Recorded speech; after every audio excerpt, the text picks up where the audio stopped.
Sampurasun, itulah kalimat pembuka untuk orang Sunda. Sampurasun ini sebagai pembuka bahwa ini semoga diselamatkan gitu ya. Semoga Anda diselamatkan, semoga maafkan saya kalau saya bersalah gitu. Intinya itu. Dan ada satu cerita ya.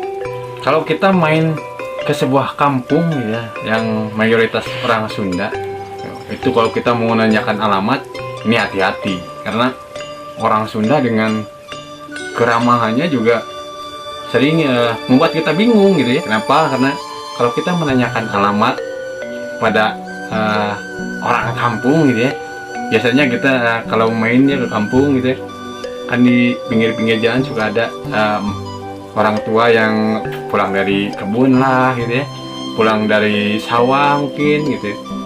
Kalau kita menanyakan alamat, biasanya ditunjukkannya dengan jempol, karena jempol inilah yang paling topan.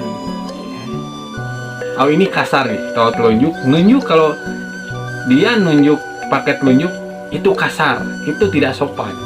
Ini menunjukkannya karena pakai jempol seperti ini nih. Oh, sebelah sana ya, itu hati-hati karena jempol ini tidak bisa diukur dengan jarak gitu ya. Kenapa? Karena kalau kita menanyakan, Bu, kalau alamat ini sebelah mana gitu ya, oh sebelah sana, ini masih jauh nggak Bu? Oh dekat, sebentar lagi udah nyampe gitu. Tunjukkan dengan jempol.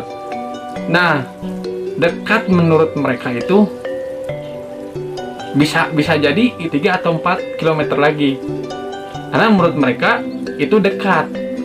Tiap hari kita kan pulang pergi lewat turun naik bukit gitu ya untuk ke sawah atau ke kebun, buat mereka itu dekat. Kalau kita menyusuri itu akan jauh sekali.